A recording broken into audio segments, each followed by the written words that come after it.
From our archives, the Billy Graham Classics.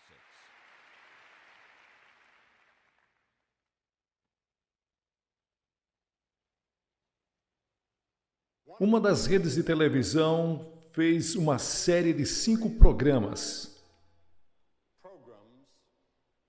Nos primeiros dias do cristianismo, era sobre isso que falava. Incluíram a crucificação de Jesus Cristo. Um dos fatos mais dramáticos que eu já vi. E entre todos os emblemas do mundo, nenhum é tão admirado e glorificado e magnificado como a cruz. Foi o instrumento do sofrimento e da morte de Cristo. E é também o instrumento da nossa salvação. A história da cruz é muito interessante, porque voltando para a Índia, para a China, muito antes de Cristo chegar, a vítima, como vocês sabem, eram pregadas na cruz, presas por cordas, amarradas e deixadas ali para morrer. Ao calor do sol, o seu corpo ia pendendo, eles iam sofrendo, a tortura era muito grande por estar na cruz.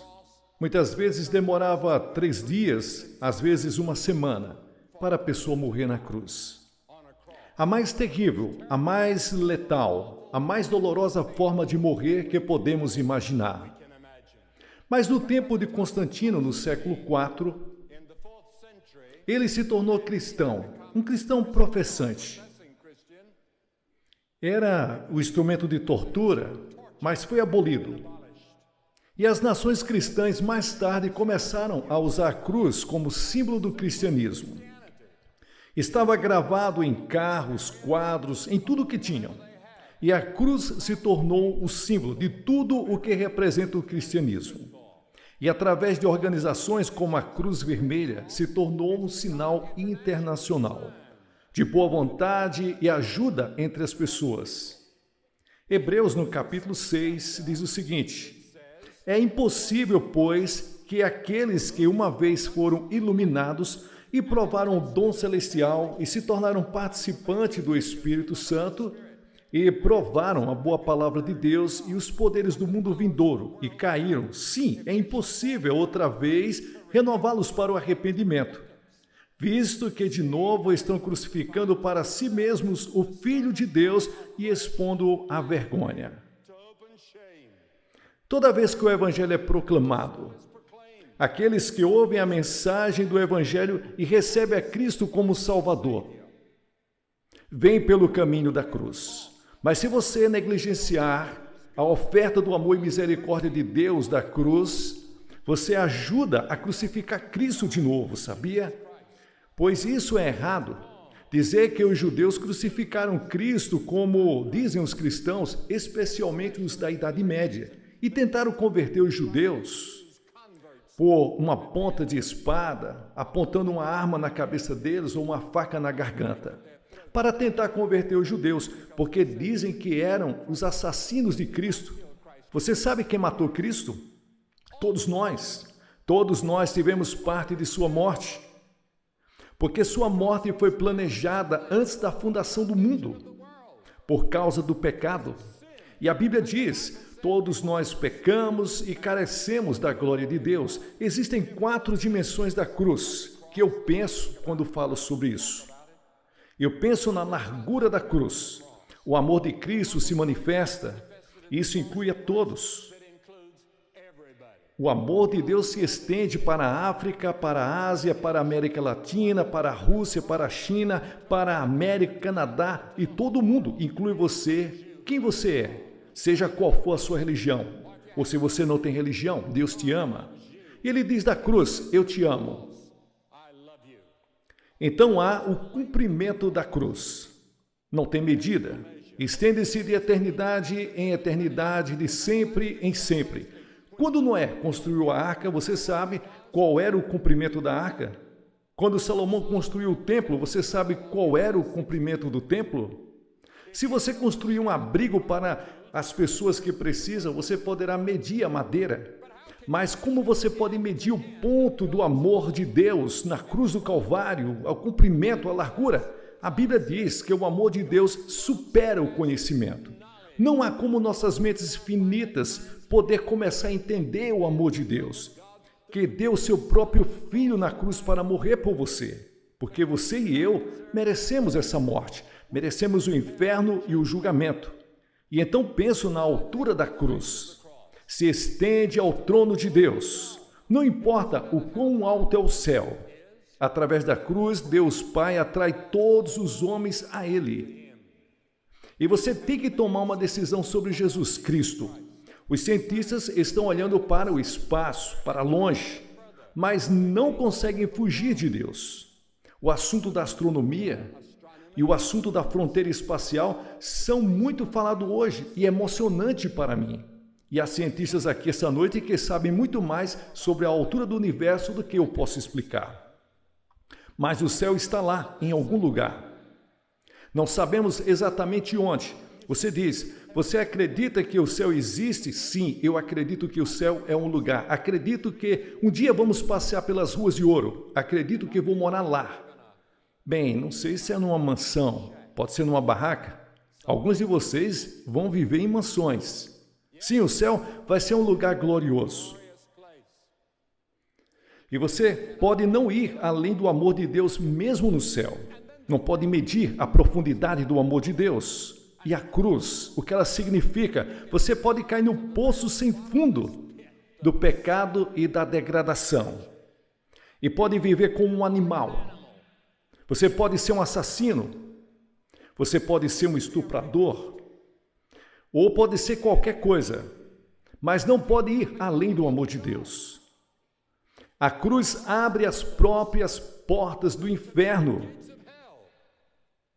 Quão profundo é? Há pessoas hoje que estão tentando fugir, descobrir o quão profundo pode ir.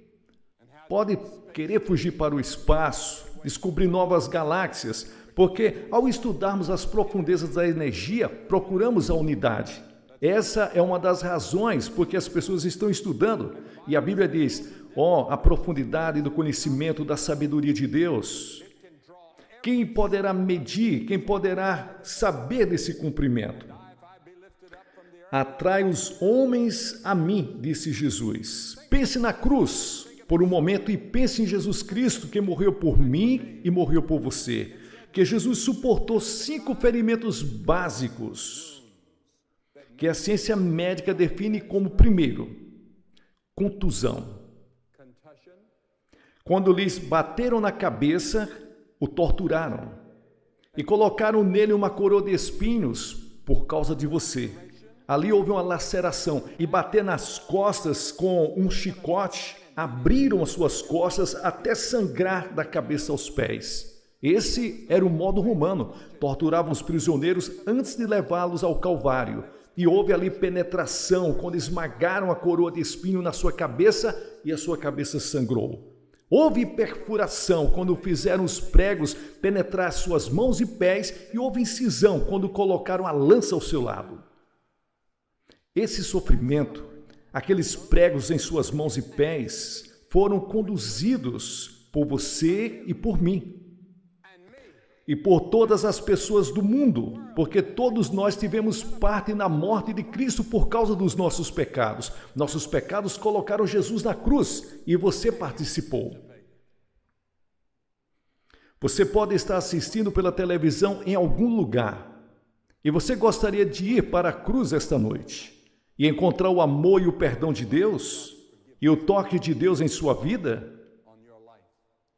Você verá na tela um número. Você pode ligar. Há conselheiros prontos para falar com você. Você pode ter que ligar várias vezes, mas continue ligando. Você vai ter alguém. Eles estão lá a noite toda. E eles vão te ajudar e enviar alguma literatura para te ajudar a entender e a viver a vida cristã.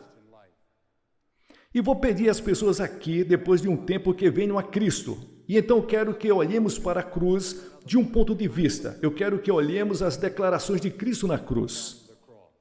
Normalmente ouvimos um sermão como esse na Sexta-feira Santa, e só isso.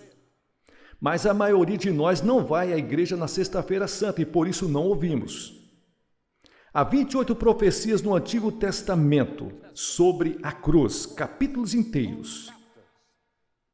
Há Gênesis 22, Salmos 22, Isaías 53 e Levítico 16, que lidam especialmente com o sofrimento de Cristo na cruz, centenas e milhares de anos antes de Jesus nascer e de ir à cruz. Eles estavam sob a inspiração do Espírito Santo, os escritores do Antigo Testamento. E a primeira vem do Salmos 22. Jesus estava citando a Escritura quando disse: meu Deus, por que me deixaste?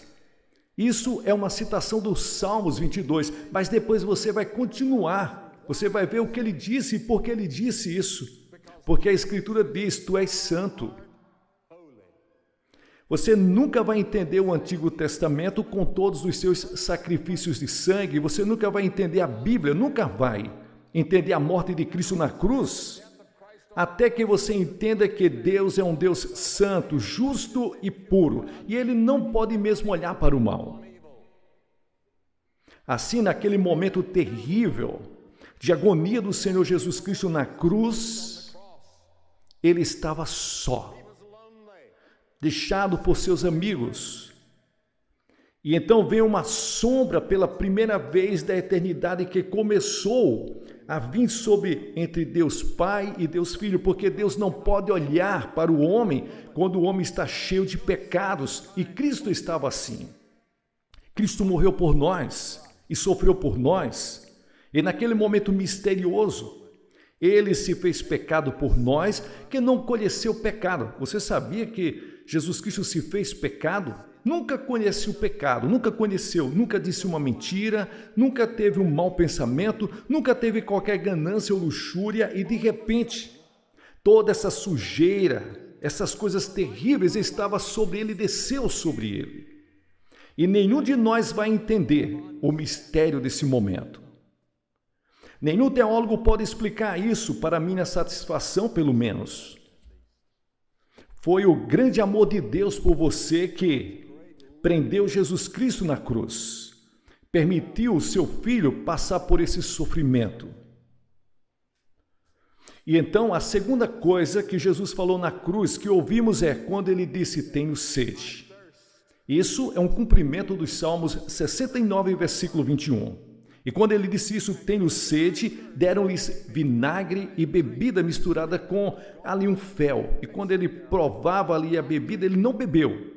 Ele provou, como lemos mais tarde em João, nos Evangelhos, mas não bebeu. Por quê?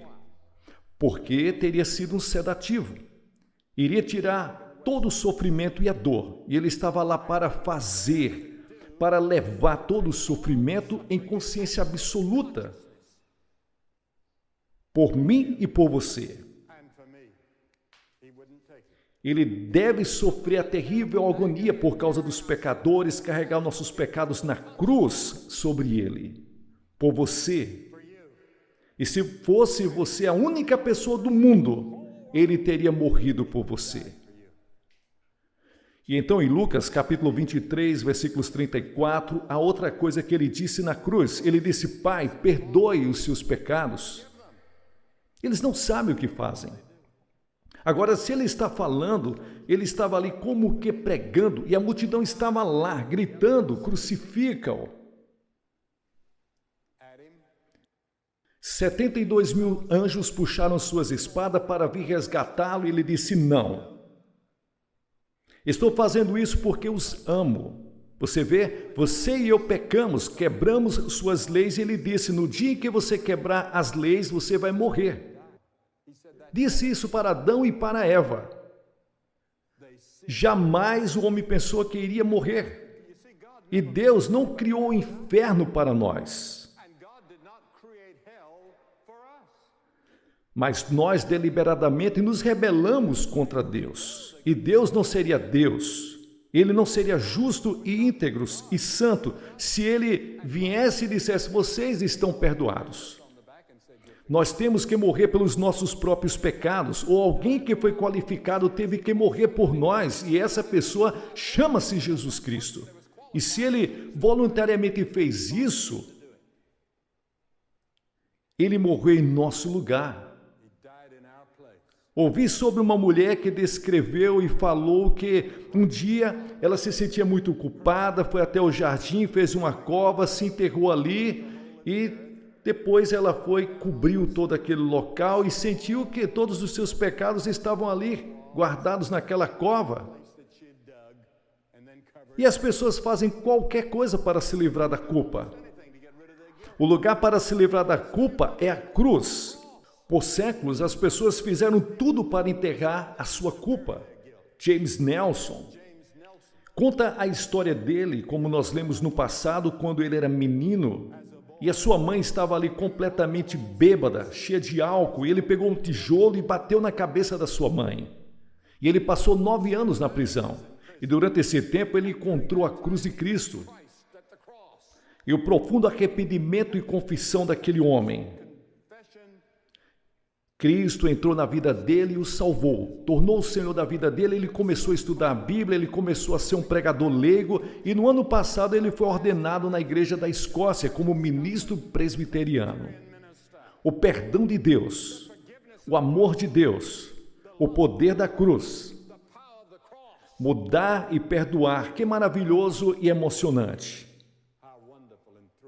E então outra coisa que ele fez na cruz, que é uma das coisas mais tocantes para mim e em todo o mundo tem tocado pessoas. Agora, ao lado da cruz estava sua mãe. E ele olhou para João, um de seus discípulos, e lhes disse: João, eis aí a tua mãe. Esta mulher.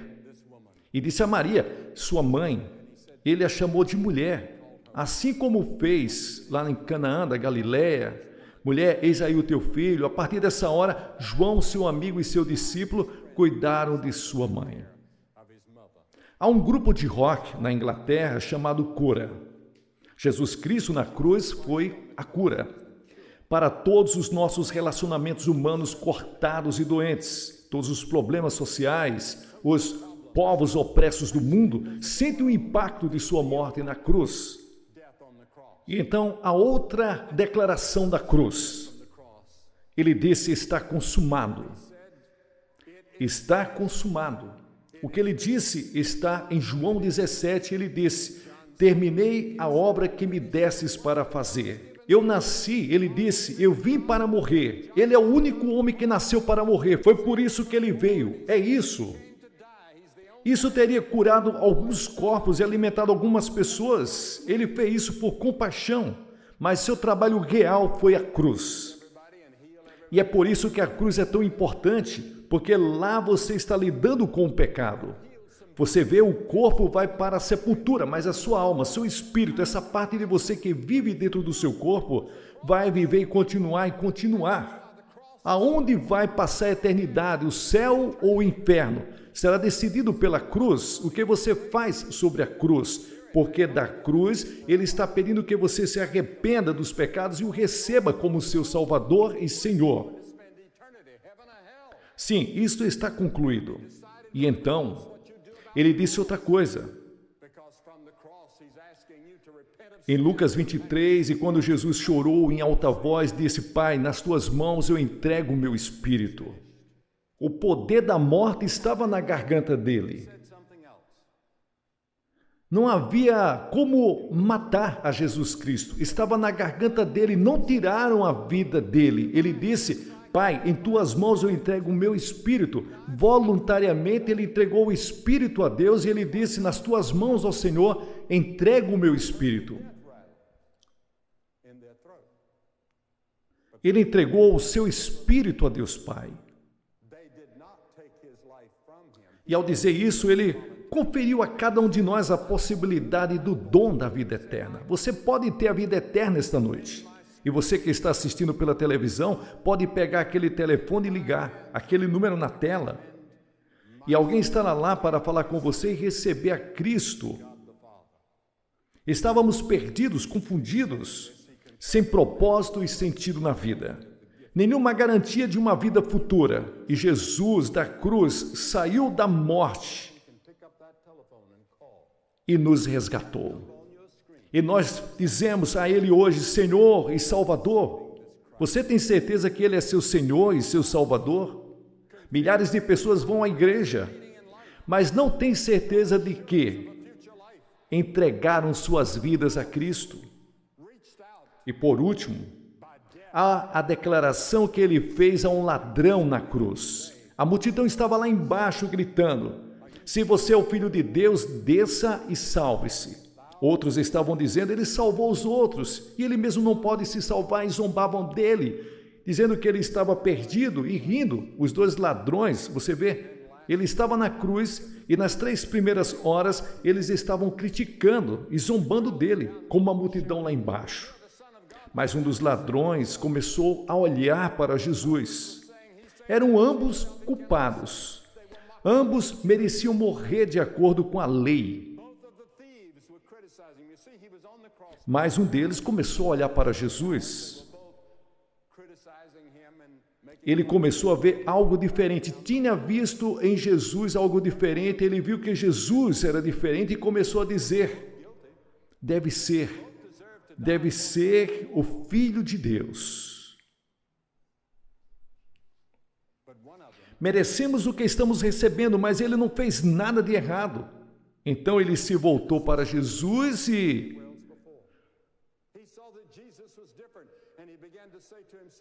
disse: Senhor, quando você vier no seu reino, lembra-te de mim. Que ato de fé! E Jesus disse: o que disse Jesus? Hoje você estará comigo no paraíso. E os anjos do céu estavam observando para ver quem seria o primeiro que Jesus levaria para o paraíso. Era um ladrão que merecia o inferno. O perdão e a misericórdia de Deus estão além da nossa compreensão. Dificilmente podemos falar sobre isso. Sim, esse ladrão vai estar no céu. E você vai para o céu e você vai ver ele lá. Jesus levou pela morte da cruz 2 ladrões. Quem é você? Em que cruz você está? Aquele que está rejeitando ou negligenciando ou até brincando? Ou você é o que recebe e aceita? Pedindo: Senhor, hoje eu faço o meu compromisso essa noite, simplesmente. O que você tem que fazer? 3 coisas. Primeiro, você deve se arrepender dos seus pecados. A palavra arrependimento significa mudar de vida, mudar sua atitude mental. Agora, você não pode fazer isso sozinho, mesmo que você queira. A segunda coisa, pela fé receber Cristo em seu coração, pela fé. Você não pode vir intelectualmente sozinho. O homem não pode ir a Deus apenas com sua mente, ele tem que vir pela fé como uma criança confiando em seu pai ou sua mãe. E em terceiro lugar, você deve estar disposto a servi-lo e segui-lo. Não é só recebê-lo, é ser seguidor dele todas as horas do dia. Você não vai se tornar perfeito, mas você vai mudar de direção na sua vida. Você está seguindo por aí e é convertido pelo Espírito de Deus e começa a caminhar num caminho diferente. E vou pedi-lo para que faça isso. Centenas de pessoas vão fazer isso esta noite. E vou pedi-lo para que você levante da sua cadeira, venha à frente dessa plataforma e dizer: eu quero conhecer Jesus Cristo. Quando eu sair esta noite, quero sair diferente. Eu endureci meu coração, eu me arrependo e eu quero receber esse remédio. Quero seguir pelo caminho correto, quero viver para o reino de Deus. Então venha essa noite. Você pode ser membro da melhor igreja, você pode ser conselheiro, você pode ser um clérigo. Mas se não tem certeza de salvação, você não tem certeza que está permanecendo diante de Deus, você precisa vir à cruz e encontrar-se com Jesus Cristo essa noite para ir para o céu.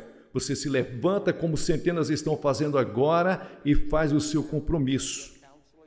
Muitos de vocês estão me assistindo pela televisão. Estamos aqui no sul da Nova Inglaterra, na Cruzada, aqui em Connecticut. E todas as noites vimos centenas de pessoas fazendo o compromisso com Deus. E como você está vendo essa noite, centenas de pessoas estão vindo e você pode fazer isso em casa. Você pode estar no quarto de hotel, pode estar em um bar. Onde você estiver, você pode pegar o telefone